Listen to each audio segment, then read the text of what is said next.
السلام علیکم ورحمۃ اللہ وبرکاتہ۔ سورۃ القصص اللہ کے نبی صلی اللہ علیہ وسلم پر مکی زندگی میں نازل ہوئی۔ یہ قرآن کی 28ویں سورت ہے۔ یہ سورہ اس وقت نازل ہوئی جب مکہ کے مشرکین مسلمانوں پر ظلم و تشدد کر رہے تھے۔ قرآن میں سب سے زیادہ حضرت موسیٰ علیہ السلام کا ذکر موجود ہے۔ حضرت موسیٰ علیہ السلام کی زندگی کے اہم واقعات سورہ قصص میں ذکر کیے گئے ہیں۔ اللہ تعالیٰ نے انبیاء کرام کو لوگوں کی رہنمائی کے لیے مبعوث کیا ہے۔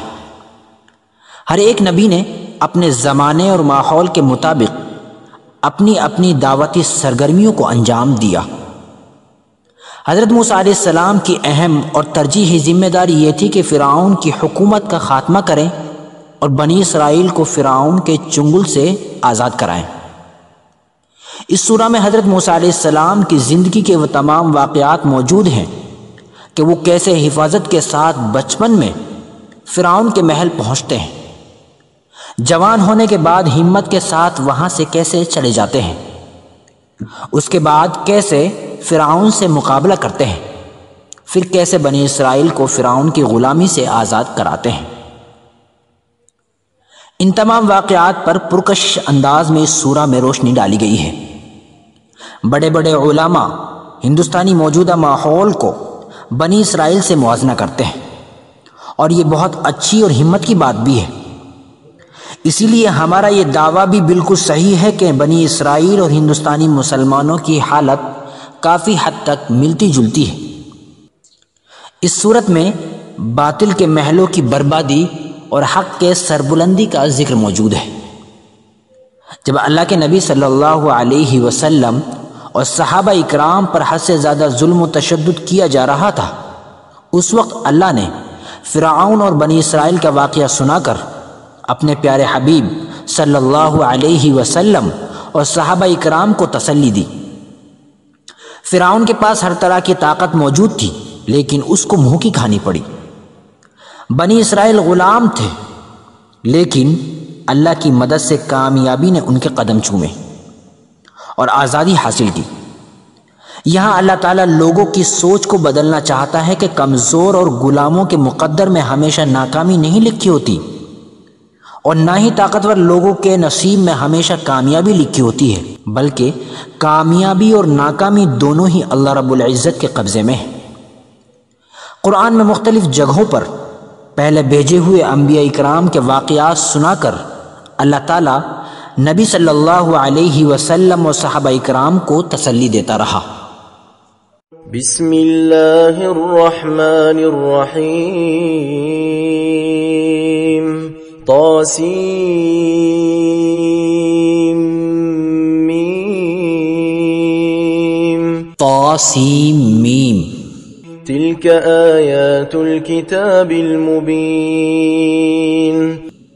یہ واضح کتاب الہی کی آیات ہیں۔ نتلو علیک من نبأ موسیٰ وفرعون بالحق لقوم یؤمنون۔ ہم ایمان والے لوگوں کے فائدے کے لیے حضرت موسیٰ علیہ السلام اور فرعون کے تاریخی واقعات ٹھیک ٹھیک بیان کرتے ہیں۔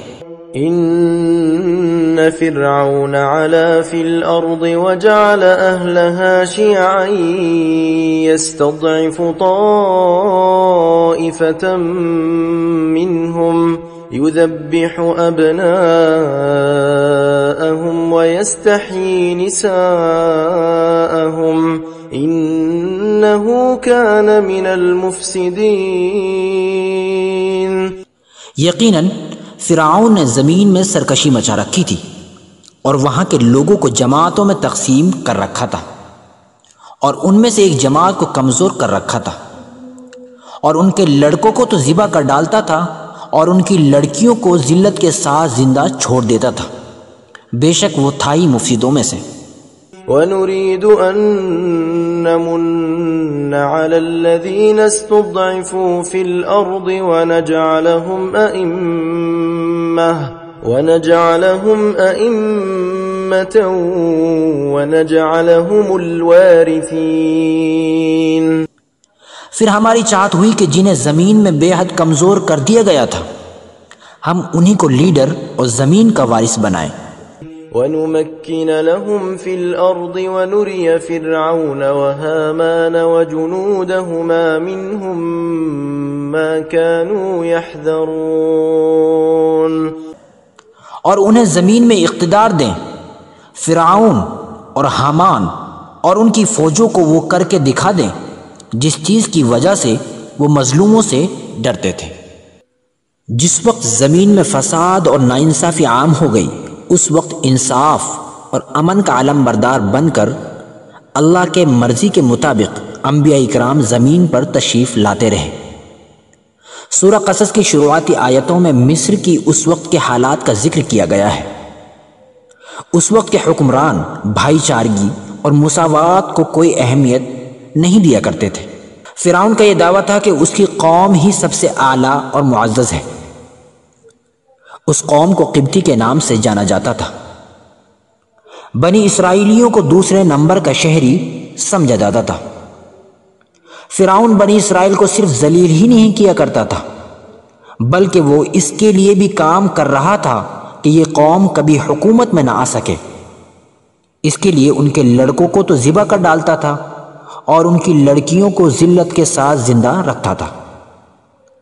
ہر زمانے کے ظالم حکمرانوں کا یہی حال رہا ہے کہ جو بھی نوجوان ہمت کے ساتھ ان کے خلاف آواز اٹھاتے ہیں ان کو تو وہ نیست و نابود کر دیتے ہیں اور ان کی عورتوں کا استحصال کرتے ہوئے زندہ رکھتے ہیں۔ ان آیات میں ظالم بادشاہوں کے ظلم کی طرف اشارہ کیا گیا ہے۔ معصوم لوگوں کی جان لینا، لوگوں کا قتل کرنا، فساد پھیلانا، لوگوں کے امن میں رکاوٹ ڈالنا، ظالم بادشاہ کچھ اسی طرح کیا کرتے ہیں۔ فرعون اپنی طاقت اور اقتدار کے گھمنڈ میں لوگوں پر ظلم کیا کرتا تھا۔ بنی اسرائیل پر ہر طرح کا ظلم کیا گیا۔ فرعون کی سوچ یہ تھی کہ اقتدار اور حکمرانی ہمیشہ اسی کے ہاتھ میں رہے گی، لیکن اللہ تعالیٰ کچھ اور ہی چاہتے تھے۔ اللہ تعالیٰ کا انصاف یہ ہے کہ حکمرانی ہمیشہ ظالموں کے ہاتھ میں نہیں رہتی، بلکہ اللہ کی سنت تو یہ ہے کہ ظالموں کو اپنے محلوں سے ایک دن رسوا ہو کر جانا ہی پڑے گا۔ فرعون کے ساتھ بھی ایسا ہی کچھ ہوا۔ قرآن کریم میں ان تمام واقعات کو بہت ہی خوبصورت انداز میں بیان کیا گیا ہے کہ کیسے موسیٰ علیہ السلام فرعون کے محل میں بنی اسرائیل کو آزادی دلانے والے مسیحا بن کر پہنچے۔ اللہ تعالیٰ کی چاہت ہے کہ کمزور اور مظلوم لوگوں پر رحم کیا جائے اور زمین کا اقتدار ان کے ہاتھوں میں دیا جائے۔ بنی اسرائیل کی آزادی اللہ تعالیٰ کے اس منصوبے کی تکمیل ہے۔ سورہ قصص کی شروعاتی آیتیں ہر دور اور ہر جگہ کے مظلوم لوگوں کے لیے خوشخبری ہیں۔ فرعون کے خلاف اٹھنے والی آواز کی سربراہی وہی شخص کر رہا ہے جس نے اس کی گود میں پرورش پائی۔ اگلی آیات میں ان تمام واقعات کو بہت ہی خوبصورت انداز میں بیان کیا گیا ہے۔ انشاءاللہ آئندہ کل اس پر پھر گفتگو کریں گے۔